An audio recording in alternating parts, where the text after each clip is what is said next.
Question number 9, liquidation.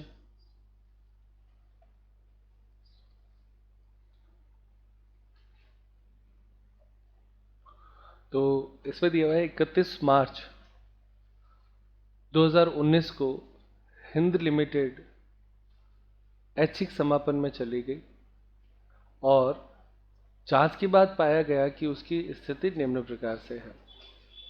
Assets दे रखी है, book debts, stock, plant and goodwill. ठीक है। उसके बाद में लाइबिलिटीज में बैंक ओवरड्राफ्ट, अनसिक्योर्ड क्रेडिटर और प्रेफरेंशियल क्रेडिटर, टोटल हो जाएगा 4,50,000। कोई दिक्कत नहीं है इसमें। आगे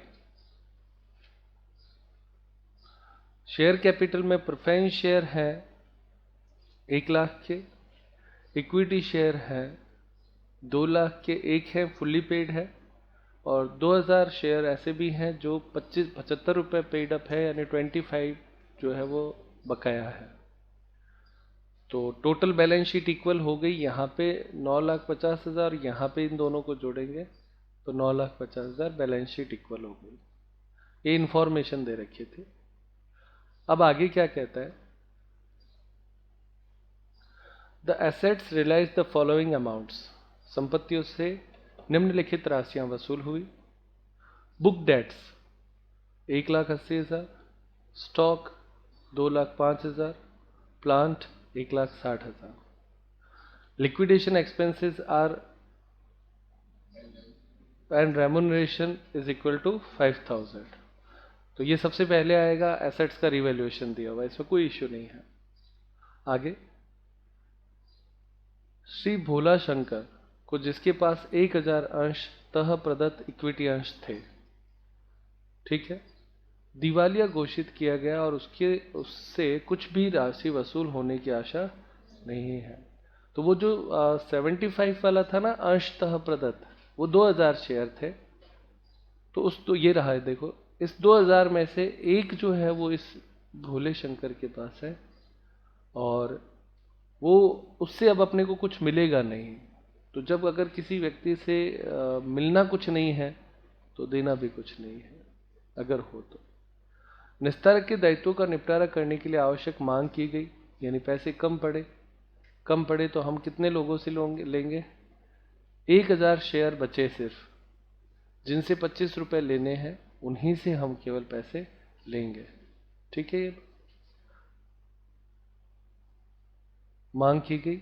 निस्तारक की प्राप्ति एवं भुगतान का अंतिम विवरण तैयार करिए। Liquidator receipt and payment account for final statement जिसको हम बोलते हैं वो अपने को बनाना है। चलो स्टार्ट करें इस क्वेश्चन को। सबसे पहले टेबल बनानी है रिसिप्ट एंड पेमेंट के लिए।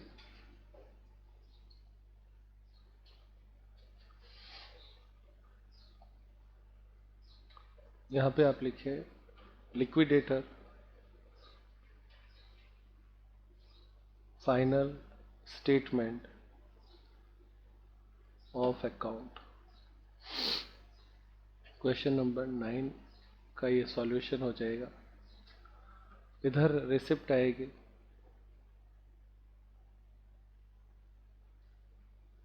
और इधर पेमेंट्स आएंगे। सबसे पहले रिसिप्ट लेनी होती है। तो रिसिप्ट में इसमें जो न्यूअर वैल्यू है, जो नए की वैल्यू दे रखी है रीवैल्यूड प्राइस, वहां से अपने को इसको शुरू करना है। तो सबसे पहले देखो दे रखा है बुक डेट्स, वो 1,80,000 का है। तो जो है वो अपने को इसमें लेना है, ज़्यादा इसमें कोई दिक्कत नहीं आएगी। लिखें बुक डेट्स कितने का है? 1,80,000 का है। तो 1,80,000 लिखना है, 1,80,000।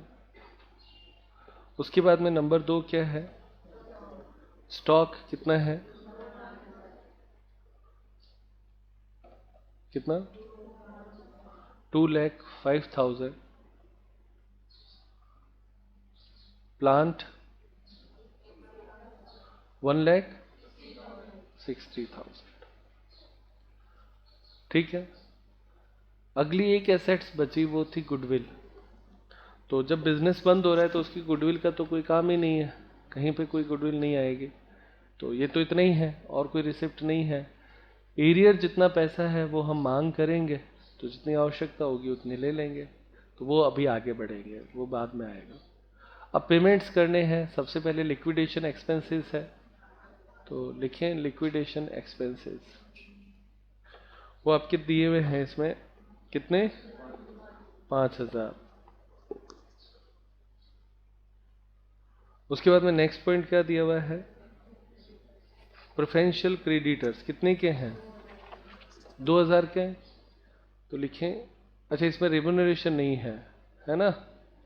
प्रेफरेंशियल क्रेडिटर, हाँ मतलब वो अलग से नहीं है। कितना है? 2,000। तो ये तो आसान हो गया फिर क्वेश्चन, इसमें तो कोई दिक्कत है ही नहीं। किस किस ने कर लिया? आधा किया था, पूरा हुआ नहीं, वहां पे जाके अटकेगा लास्ट में। अब उसके बाद में नेक्स्ट पॉइंट क्या दिया हुआ है? प्रेफरेंशियल क्रेडिटर के बाद में अपने को किसको पेमेंट करना है? हाँ तो लिखो अनसिक्योर्ड डिबेंचर भी नहीं है इसमें। तो अनसिक्योर्ड क्रेडिटर में देखो आपके क्या दे रखा है। एक मिनट, कहाँ चला गया क्वेश्चन? एक मिनट, क्वेश्चन में वापस में आ जाता हूँ।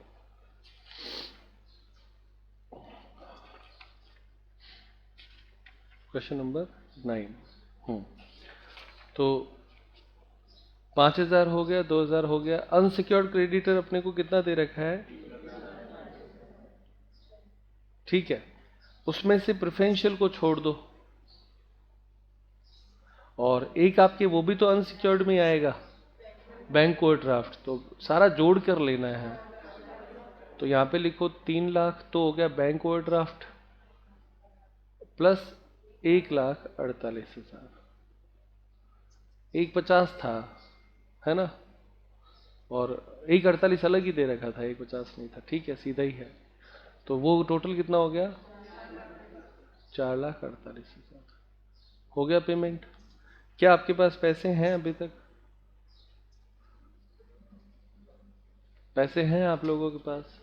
तो जब ये प्रश्न पूछूं तो तुरंत इधर का टोटल में से यहां तक का घटा 90,000 ही है। तो फिर तो पैसे कम पड़ गए। प्रेफरेंस शेयर को कितना देना है? 1,00,000 देना है ना? तो अब यहां पे अपना क्वेश्चन शुरू होता है। जो इस प्रश्न को लेने के पीछे ऑब्जेक्टिव भी यही था। वर्किंग नोट में आ जाओ।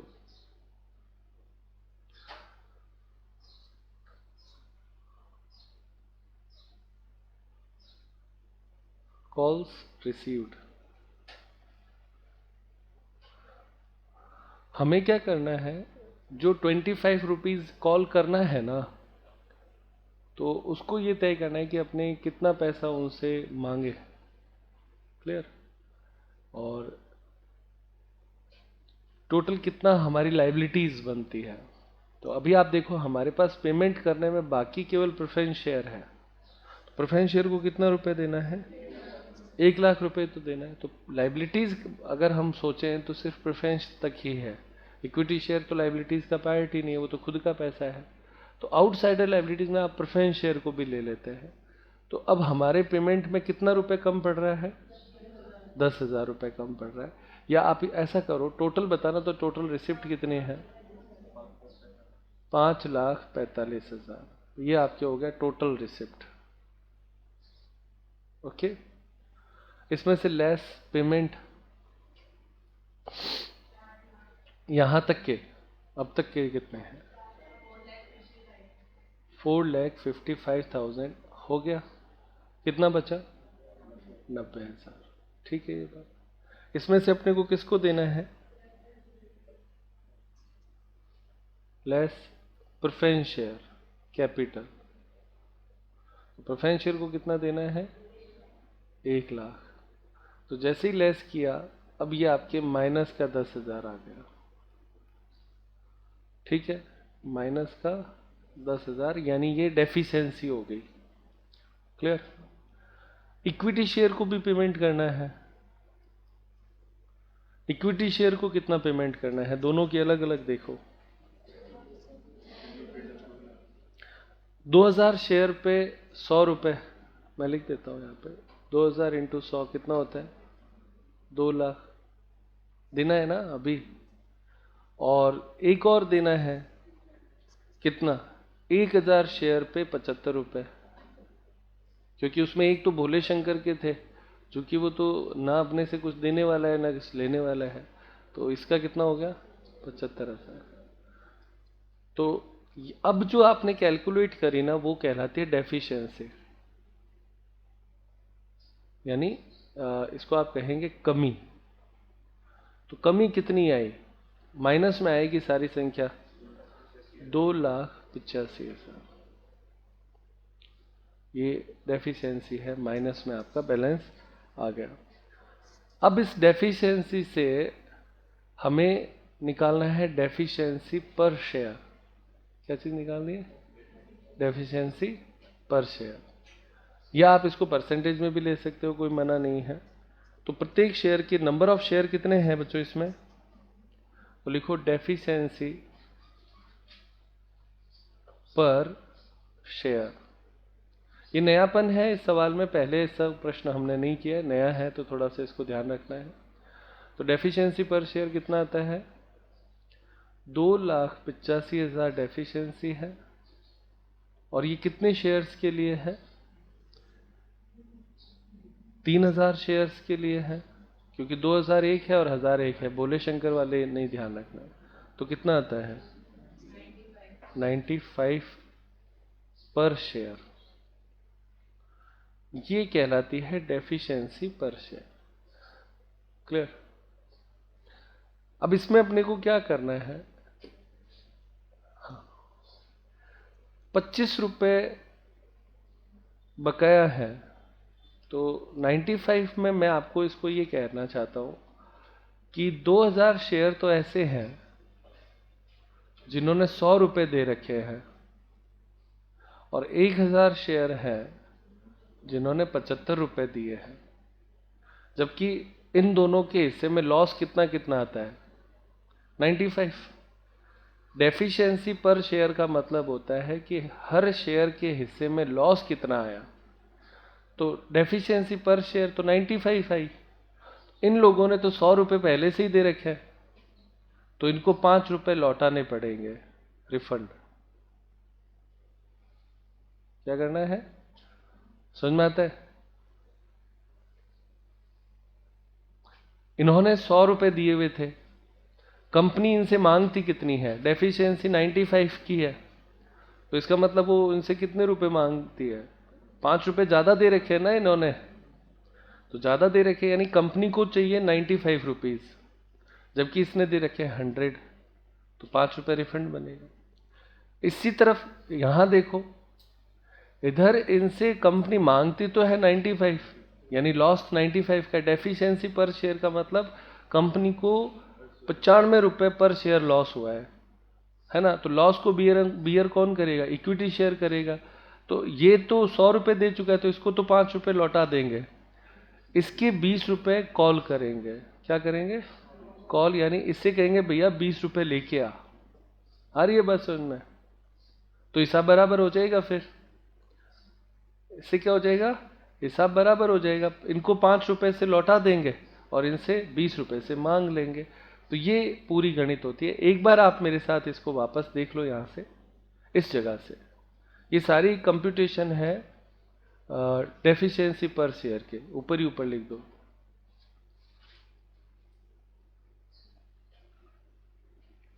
डेफिशिएंसी पर शेयर यानी प्रत्येक शेयर पे कितनी कमी आई है, वैल्यू उसकी कितनी कम हुई है। तो सबसे पहले कॉल रिसीव्ड, टोटल हमारे पास कॉल रिसीव्ड के लिए वो तो बाद में लिखेंगे। टोटल रिसिप्ट हुआ 5,45,000, इतना पेमेंट आप कर चुके थे। अब आपके पास बचा कितना था, 90,000। फिर आपने प्रेफरेंस शेयर को दिया तो नेगेटिव बैलेंस आ गया, यानी डेफिशिएंसी शुरू हो गई। उसके बाद में इक्विटी शेयर को भी पैसा देना है, तो इक्विटी शेयर को आपने 2000 इंटू 100 देना है, इसको 1000 इंटू 75 देना है, तो ये भी माइनस हुए, तो टोटल डेफिशिएंसी आ गई 2,85,000, यानी इस कंपनी में टोटल नुकसान 2,85,000 का है। अब समझ में आता है? अब इसमें पर शेयर निकाल लेंगे, तो हमने यहां लिखा डेफिशिएंसी पर शेयर, यानी प्रत्येक शेयर पे कितने का नुकसान हुआ। तो वो हमने निकाला 2,85,000 बटे नंबर ऑफ इक्विटी शेयर से भाग दे दिया, तो 95 आया। 95 जब आ गया तो अब आपको क्या करना है, प्रत्येक शेयर का नुकसान आ गया 95 रुपए। इन्होंने 100 रुपए दे रखे थे, तो नुकसान तो 95 गए था, तो 5 रिफंड करना पड़ेगा। ये देखो लिखा रिफंड 5 रुपए। इन्होंने 75 रुपए ही दिए थे, सही बात है ना, तो इनसे कितने रुपए लेने पड़ेंगे, 20 रुपए इनसे ले लेंगे। ये इतनी सी गणित है। क्लियर? किस किस को समझ आया हाथों पे करे एक बार थोड़ा सा। वेरी गुड, सबको आ गया, कितने अच्छे हो आप लोग, थैंक यू। अब आपको क्या करना है, इस सवाल में दुखी कर लिया, इस सवाल में आपको इधर लिखना है कॉल्स रिसीव्ड, जो हमने लिखी थी ना हेडिंग, तो वो आपके 1000 शेयर पे 20 रुपए आपको कॉल करने हैं। ये गणित निकाली थी अभी हमने, तो कितना होता है 20,000, और इधर टोटल भी लगा देंगे, जो हमारी टोटल अमाउंट अब आई है 20,000 जोड़ के ही बता रहे हो, 5,65,000। ओके। दूसरा, अब इधर आप प्रेफरेंस शेयर दे सकते हो, प्रेफरेंस शेयर होल्डर को पेमेंट 1 लाख पूरा कर सकते हो, क्योंकि अब तो आपके पास पैसा आ गया। और रिफंड कितना करना है, refund to equity share holder, तो 2000 शेयर थे, 5 रुपए उनको रिफंड करना है, तो 10,000। अब आप इसकी टोटल कर लेंगे, तो टोटल इसकी आएगी 5,65,000, सेम आएगी। और आप देख ले हिसाब भी बराबर हो गया। आपके इक्विटी शेयर में इनके प्रेफरेंस शेयर में कितने रुपए कम पड़े थे, 10,000 कम पड़े थे, और 10,000 उनको देने थे, तो मांगने कितने थे, टोटल 20,000 ही कॉल करना था। आप देखो 20,000 कॉल किया, 10,000 प्रेफरेंस शेयर के कम थे तो उनको पूरा दे दिया, और 10,000 इक्विटी शेयर को रिफंड करना था वो कर दिया, हिसाब बराबर आ गया, टोटल करने की जरूरत ही नहीं पड़ेगी। हो गया ना, डेफिशिएंसी कैलकुलेट करनी आई। डेफिशिएंसी का कंसेप्ट समझ लो। डेफिशिएंसी सिर्फ ये बात देखती है कि एक शेयर पे लॉस कितना आया है, तो इसका मतलब हमें पहले टोटल लॉस निकालना पड़ेगा ना। आपको याद होगा हमने पहले तरह के जो सवाल किए थे उसमें डेफिशिएंसी एज पर लिस्ट एच निकाला था, वही तो है। तो डेफिशिएंसी निकाल ली, बस उसमें हम सीक्वेंस फॉलो करते हैं, इसमें सीक्वेंस फॉलो करने की आवश्यकता नहीं है, आप सीधा ही कर सकते हो। तो हो गया। उसके बाद में आपको बस उसमें नंबर ऑफ शेयर से डिवाइड करना है, तो पर शेयर का आ जाएगा। क्लियर? पर शेयर का आ जाए तो जिनसे लेना है उनसे कॉल कर लो, और जिनको रिफंड करना है तो उनको दे दो, इतना ही काम करना है। अब आप इसके आंसर मैच करो, हमारे आंसर यही आया है।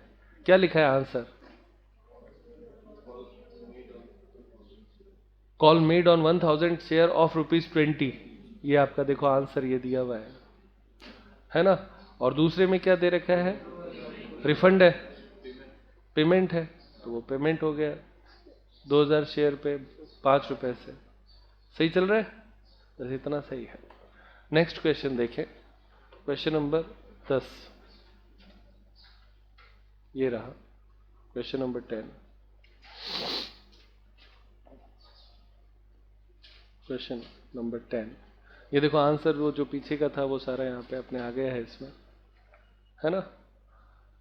लिखा है गोविंद लिमिटेड ऐच्छिक समापन में समापन हुआ, जिसकी विस्तृत सूचनाएं इस प्रकार से है।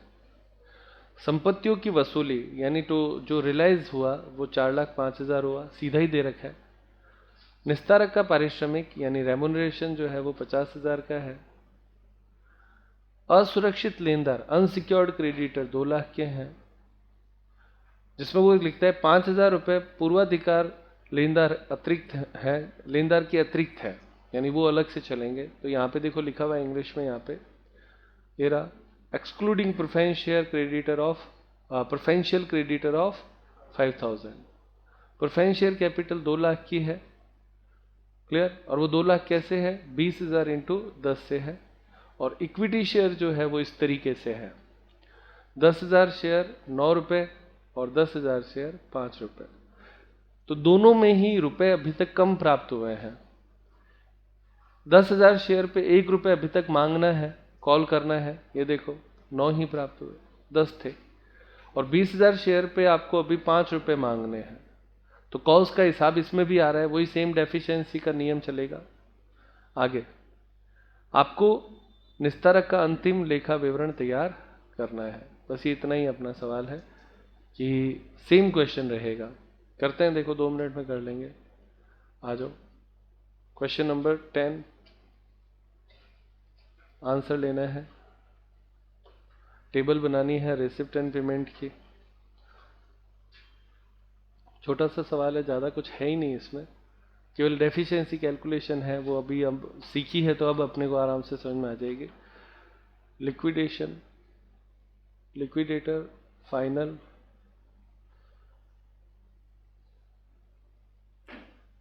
Statement of account. Question number 10 के लिए इधर रिसिप्ट आनी है तो आर लिख देता हूँ, इधर पेमेंट आने हैं तो पी लिख देता हूँ। सबसे पहले टोटल रिसिप्ट है,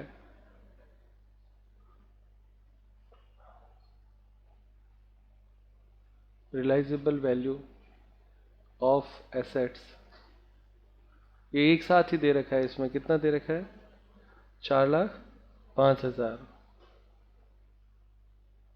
ओके। इधर पेमेंट में सबसे पहले लिक्विडेशन का खर्चा कितना दे रखा है, लिक्विडेटर्स रेम्युनरेशन है तो वो सीधा ही दे रखा है 50,000 liquidator remuneration. Unsecured creditor, sorry preferential creditor, तो प्रेफरेंशियल क्रेडिटर है 5,000। इसके अंदर डिबेंचर इस प्रश्न में है नहीं तो सीधा अनसिक्योर्ड आ जाएगा। तो अनसिक्योर्ड क्रेडिटर कितना दे रखा है, 2 लाख। तो दोनों आ गए ना, लाइन से लाइन सारा चलेगा। प्रेफरेंस शेयर को पैसा देना है क्या आपके पास, प्रेफरेंस शेयर होल्डर कितने के हैं, 2 लाख के हैं क्या आपके पास, नहीं है, पैसा कम पड़ रहा है। तो वैसा जैसे ही जहां पे आ जाए कि यहाँ पे पैसा कम पड़ रहा है, डेफिशिएंसी में चले जाओ। तो अब इधर आ जाओ, वर्किंग नोट 1, हेडिंग लिख दो डेफिशिएंसी पर शेयर। अपने को ये कैलकुलेट करनी है। डेफिशिएंसी पर शेयर में टोटल रिसिप्ट कितनी है, 4,05,000।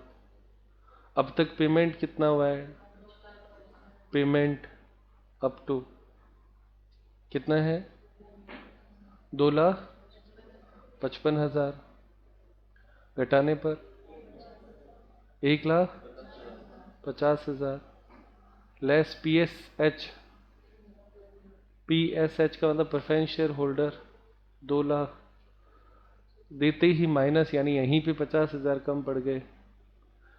फिर minus equity share holder ESH, तो इक्विटी शेयर होल्डर में 2 हैं, 10,000 इंटू 9 है ना, और एक आपके है 20,000 इंटू 5, तो 10,000 इंटू 9 और 20,000 इंटू 5 है ना, कितना होता है बेटा, 90,000 और 1 लाख। तो घटाने पर टोटल डेफिशिएंसी आ जाएगी कितना, 2,40,000। अब क्या करना है, डेफिशिएंसी पर शेयर 2,40,000 डिवाइड बाय 30,000 शेयर है, कितना आता है, 8 रुपए पर शेयर। तो 8 रुपए पर शेयर है, तो इसमें वही सेम 2 हिस्से हो गए। कितने शेयर पे 9 रुपए आए हुए हैं, 10,000 शेयर हैं, उन पे 9 रुपए आए हुए हैं, तो इनको तो लौटाना पड़ेगा, रिफंड 1। ओके, और इस पे इधर कितना है, 20,000 शेयर है, आया हुआ है 5, तो इससे कॉल होगा, कॉल कितना होगा 3 रुपए, क्योंकि 8 का है और 5 ही आए हैं तो 3 हो गए। ये गुणा किससे करोगे, 10,000 इंटू 1 करना है और 20,000 इंटू 3 करना है। अब तो समझ में आ गई गणित, दूसरी बार आती तो एकदम पक्का हो जाता है काम। तो इसको भी देखें सवाल में, यहाँ पे सबसे पहले लिखे कॉल्स रिसीव्ड, तो 20,000 शेयर है क्या, 20,000 शेयर इंटू 5 रुपए से 1 लाख रुपए आएगा। क्यों, अच्छा 3 रुपये ही है क्या, 5 तो टोटल थे, तो 60,000 रुपये आएगा। बहुत बढ़िया। अब प्रेफरेंस शेयर होल्डर को दे दो, अब तो 2 लाख इसको दे दिए और रिफंड आएगा। 10,000 शेयर हैं, 1 रुपये रिफंड करना है, तो 10,000 टोटल दोनों तरफ बराबर आ जाएगी। अब क्योंकि गणित वैसे ही चल रही है, इधर हुआ 4,65,000 और इधर भी हो जाएगा 4,65,000। सही है ना टोटल। और आपके आंसर जो है वो हाईलाइट कर देता हूँ, 20,000 इंटू 3 है और 10,000 इंटू 1 है, ये आपके आंसर दिया हुआ है। गुड, ये देखो आंसर चेक करें, यहाँ पे ये रहा, 20,000 शेयर है ना, 20,000 पे 3 रुपए से कॉल करनी है, तो 60,000 हमने लिखा था, और 10,000 इक्विटी शेयर पे 1 रुपए से आपको पेड करना है। आ गए ना दोनों आंसर। किस किस को समझ में आया, हाथों पे करें। बहुत बढ़िया, सबको आया। कोई क्वेश्चन? बहुत अच्छा। क्वेश्चन नंबर 11 में आपको क्या करना है, सबसे पहले शेयर कैपिटल दे रखी है, इसका नाम है अनफॉर्चुनेट लिमिटेड, तो बंद हो रही है तो अनफॉर्चुनेट तो हो ही गया उसके लिए। तो अब इसमें आपके प्रेफरेंस शेयर हैं 4 लाख, इक्विटी शेयर 8 लाख, ये तो है authorised and issued.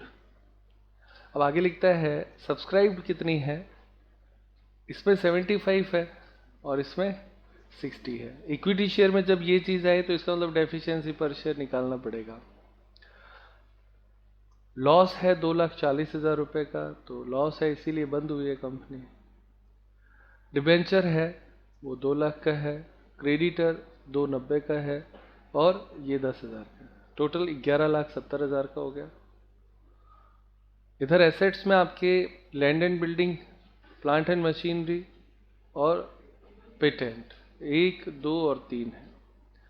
Stock, debtor और बैंक 3 ये है, तो एसेट्स हो गई, इसमें कोई दिक्कत ही नहीं है, टोटल बराबर आएगी। आगे लिखता है इस तिथि को कंपनी समापन में चली गई, पूर्वाधिकार अंशों पर 2 वर्ष का लाभांश बकाया है, कंपनी ने अंतर नियमों के अनुसार समापन पर बकाया लाभांश का भुगतान करना है। तो प्रेफरेंस शेयर का डिविडेंड भी पे करना है 2 इयर्स का। लेनदारों में भूमि और भवन के बंधक पर 1 लाख रुपए का ऋण सम्मिलित है, तो लैंड एंड बिल्डिंग जो है वो मॉर्गेज रखी हुई है 1 लाख के लिए क्रेडिटर के लिए। निस्तारक द्वारा वसूल की गई संपत्ति इस प्रकार से है, लिक्विडेटर ने जो एसेट्स बेची वो कितने में बेची, land and building 2,40,000, machinery 4 lakh में, पेटेंट 60,000 में, स्टॉक 1,20,000 में और डेटर 1,60,000 में। The liquidation of expenses of liquidation amounted to 21,800। The liquidator is entitled to a commission of 3% on the assets realised. ठीक है, वो कहता है कैश एट बैंक को छोड़कर देना है, and a commission of 2% on amount distributed among the unsecured creditor. Important हो गया, इसका मतलब पेमेंट तो प्रेफरेंस शेयर तक जाएगा और ये बीच में ही कमीशन आ रहा है 2% ऑन अनसिक्योर्ड क्रेडिटर। इसका मतलब इसमें जो फॉर्मूला लगेगा वो 2/100 लगेगा। पीछे जो 2 सवाल हमने किए थे 7वां 8वां, उसमें लास्ट में आ जाता था, इसलिए 2/102 था। इसमें लास्ट में नहीं आता, इसमें तो प्रेफरेंस शेयर तक पेमेंट जाएगा, इसका मतलब अनसिक्योर्ड तो पहले ही आ गया, तो इसमें सीधा 2% लेना है। तो ये भी विशेष चीज इसमें है। प्रेफरेंशियल क्रेडिटर 30,000 के हैं। All payments are made on 30/9/2019, तो 6 महीने बाद किया है, तो डिबेंचर का ब्याज जो है वो भी आपको पेमेंट करना पड़ेगा। तो सिंपल सा क्वेश्चन है, कोई ज़्यादा इसमें नहीं है। स्टार्ट करते हैं question number 11। Question 11 answer. Receipt and payment account बनाना है अपने को, तो ज़्यादा इसमें दिक्कत वैसे ही नहीं आएगी। ये अकाउंट तो अब अपने को आने लगा है।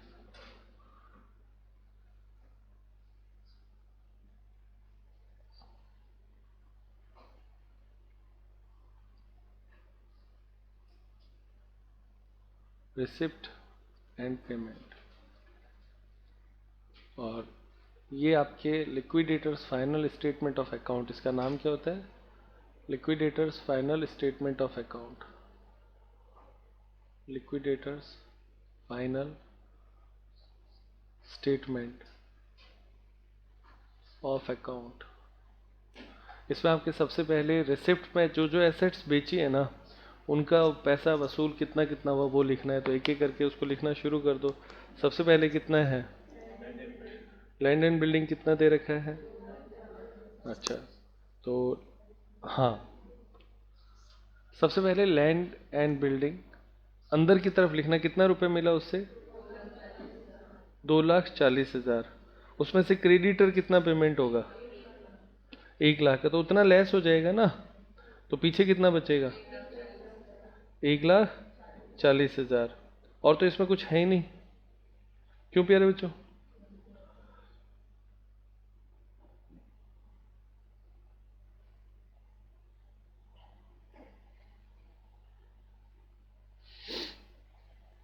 लिखो, land and building total amount received कितना है? 2,40,000। ये जिसके पास गिरवी थी उसको अपने को पेमेंट करना है लेस क्रेडिटर। ये सिक्योर्ड कहलाते हैं ना, 1,00,000। तो टोटल ये कितना आया? 1,40,000। कोई दिक्कत इसमें? ये बात हम पहले कर चुके हैं, इसलिए कोई दिक्कत इसमें नहीं आएगी। नंबर 2, आगे क्या दे रखा है? P&M, प्लांट एंड मशीनरी, उसकी वैल्यू कितनी कहता है वो? 4,00,000। तो यहाँ पे 4,00,000 बाहर लिख दो भले सीधा। फिर पेटेंट कितना? 60,000। फिर स्टॉक 1,20,000, 1,20,000। फिर डेटर्स कितना है? 1,60,000। और कुछ? कैश तो बाद की बात है, यहां तक का टोटल लगाओ पहले कितना था? 8,80,000। इसमें ये 1,00,000 भी शामिल करना है तो कितना हो जाएगा? अब आप कहोगे सर पिछले क्वेश्चन में तो आपने ऐसे करवाया नहीं था। उसमें बेचने का काम क्रेडिटर ने खुद ने किया था, और शेष राशि जो थी वो लिक्विडेटर को दी थी। ठीक है, इसमें ऐसा नहीं है। इसमें बेचने का काम खुद कौन करता है? लिक्विडेटर ही कर रहा है, तो बेचेगा उस पर वो कमीशन लेगा।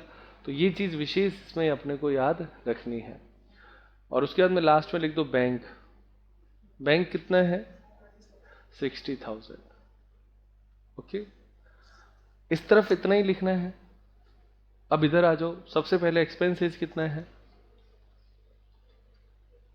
हाँ, एक्सपेंसेस ऑफ लिक्विडेशन 21,800, ये दिया हुआ है, सीधा सीधा लिखना है। रेमुनरेशन, तो रेमुनरेशन में 3% है क्या? 3% ऑन रिसिप्ट है,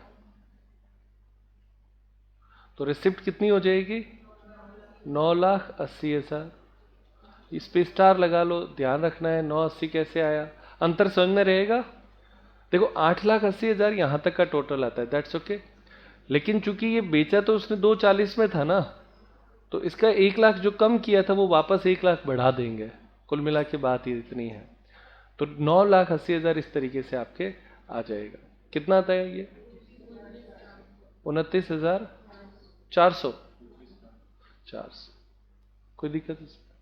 अब उसके बाद में अपने को इसको और देना है किस पे? 2% ऑन अनसिक्योर्ड क्रेडिटर। तो अनसिक्योर्ड क्रेडिटर में प्रेफरेंशियल भी शामिल होते हैं। तो देखो टोटल करके पता है कि कितना है? किताब में देखो, मैं बता देता हूं। ये कहता है क्रेडिटर जो है 2,90,000 का है, जिसमें से 1 लाख तो सिक्योर्ड था, जिसको गिरवी रखी हुई थी ना लैंड एंड बिल्डिंग। तो पीछे कितना बचा? 1,90,000 उस पे लेना है। तो यहां पे लिख दो 1,90,000।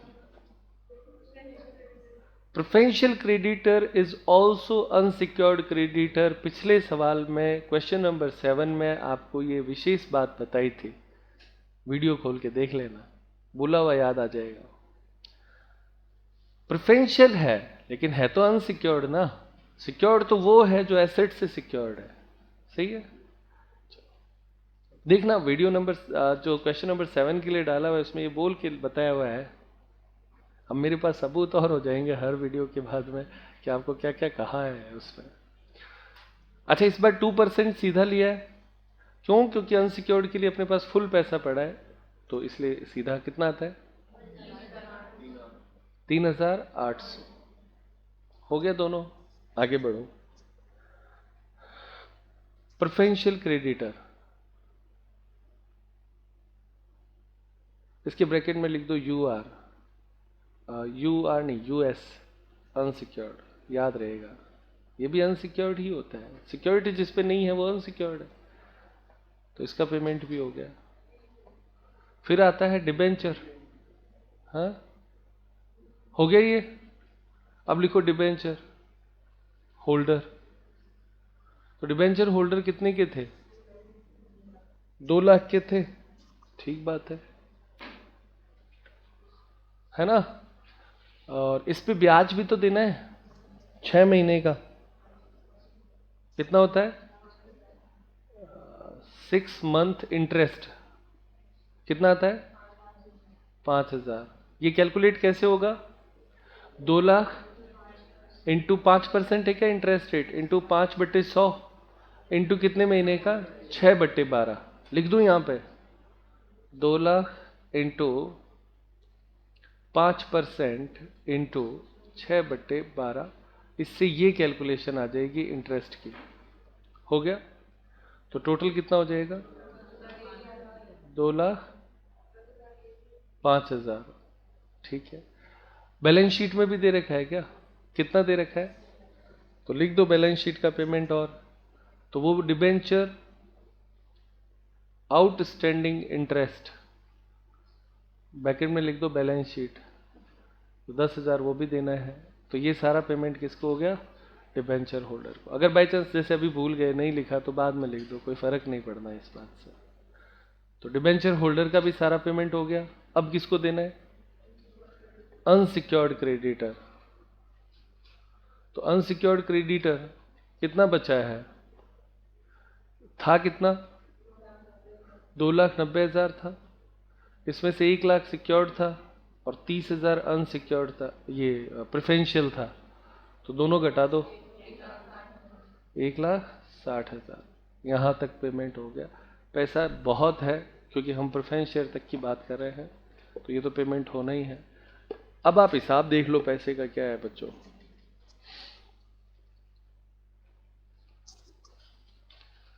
अब तक जो पेमेंट किया है उसका हिसाब देख लो। पैसे पड़े हैं ना आप लोगों के पास? यहां तक का टोटल लगाना है, उसमें से इधर तक का टोटल घटाना है। तो जब इधर की टोटल में से ये टोटल घटा देंगे तो जो आपके पास ये पता चल जाएगा आपके पास अभी कितना पैसा पड़ा है। कितना है? 4,80,000 पड़ा है। बहुत है। लिखो प्रेफरेंस शेयर होल्डर।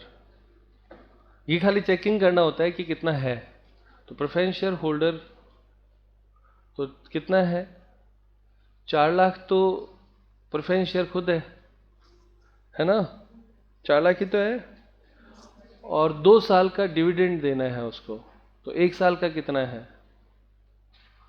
क्वेश्चन को बढ़ाना पड़ेगा यार, 2 लाइनें बढ़ा देता हूं, छोटा पड़ गया ये सवाल।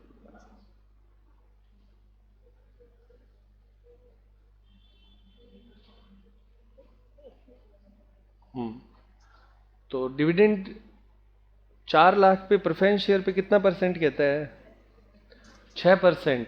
तो 4 लाख का 6% 24,000, 1 साल का तो 2 साल का 48,000।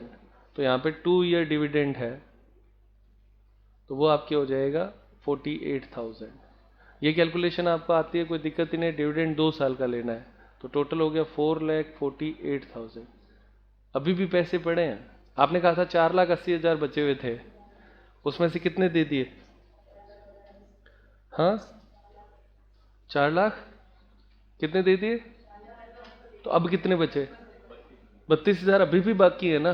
चलो, अब यहां से हम फिर से वही चीज, किस शेयर को कितने लौटाने हैं, ये गणित लानी है, तो वही वापस डेफिशिएंसी पर शेयर निकालनी पड़ेगी। तो यहां पे वर्किंग नोट में आ जाओ, वर्किंग नोट डेफिशिएंसी पर शेयर। तो डेफिशिएंसी पर शेयर में आप लोगों को इतना ही करना है खाली कि टोटल रिसिप्ट कितनी है,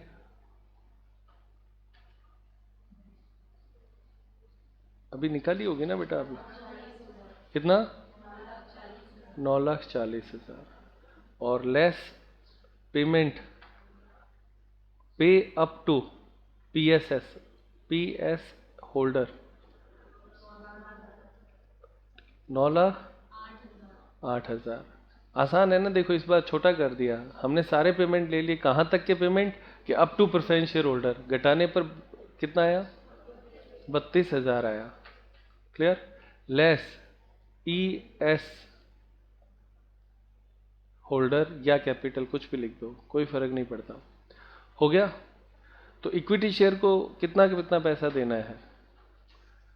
तो इक्विटी शेयर एक तो है आपके इस प्रश्न में 2,000 शेयर है क्या? 2,000 शेयर कितना देना है इनको? हाँ बेटा, 75। ओके, कितना होता है? 1,50,000। ठीक है, बिल्कुल सही चल रहे हो। और दूसरा कितना है? 6,000 शेयर है, और उससे कितने रुपए आए हुए हैं? 60। कितना होता है? 3,60,000। क्लियर? घटा देंगे, घटाने पे अब माइनस यानी डेफिशिएंसी आ जाएगा 4,78,000 नेगेटिव बैलेंस, है ना। अब आप लिखेंगे डेफिशिएंसी पर शेयर, डीपीएस, डेफिशिएंसी पर शेयर। तो 4,78,000 अपॉन नंबर ऑफ शेयर है 8,000, 59.75 पर शेयर।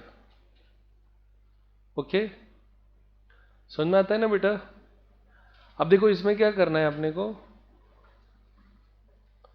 इसमें एक शेयर ने 75 रुपए दिए हुए हैं और एक शेयर ने 60 दिए हुए हैं, तो दोनों ने ज्यादा दे रखे हैं। 2,000 शेयर ऐसे हैं जिन्होंने 75 रुपीज दिया है, तो इन्होंने ज्यादा दिया है ना।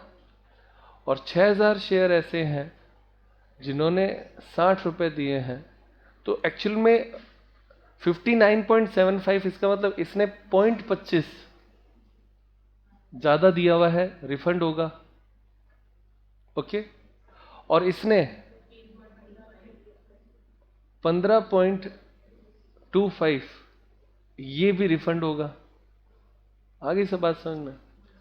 15.25 इसको रिफंड होना है और 0.25 इसको रिफंड होना है, क्योंकि लौटाना ही है, ज्यादा है ना पैसे, लौटा देंगे। तो 15.25 इंटू 2,000 करना है और 0.25 इंटू 6,000 करना है।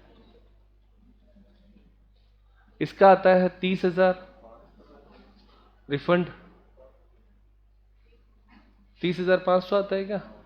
और इसका 1500, दो टोटल 32,000 होगा। भले चेक कर लो। आपके पास 32,000 रुपये ही बचे थे ना, तो लौटाना तो 32,000 ही है। ये गणित बराबर आ गई, ठीक है ना। ये 30,500 है। हो गया। कैलकुलेशन देखो कितनी बराबर सेट बैठती है। आपको टोटल पेमेंट कितना लेना था? पैसे 32,000 रुपये बचे थे। इस 32,000 रुपये को आपको बांटना है 2 शेयर में, तो किसको कितना बांटेंगे वो आ गया। इनको 30,500 और इसको 1500, दोनों सेगमेंट में आ गए। अब इसे मेन सवाल में ले लो। रिफंड 2000 शेयर बोलना तो बेटा कितना है?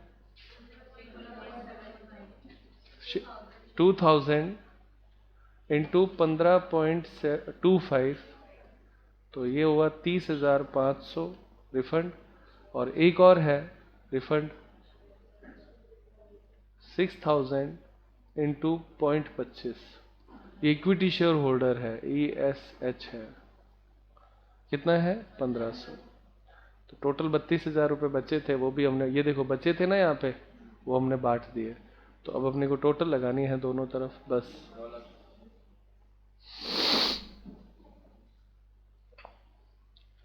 9,40,000, 9,40,000 इधर भी टोटल आएगी। उतना का उतना हमने बांट दिया, तो रिसिप्ट जितना होता है उतना ही पेमेंट होता है। हो गया सवाल। कोई दिक्कत प्यारे बच्चों? आज की क्लास यहीं पे समाप्त करते हैं।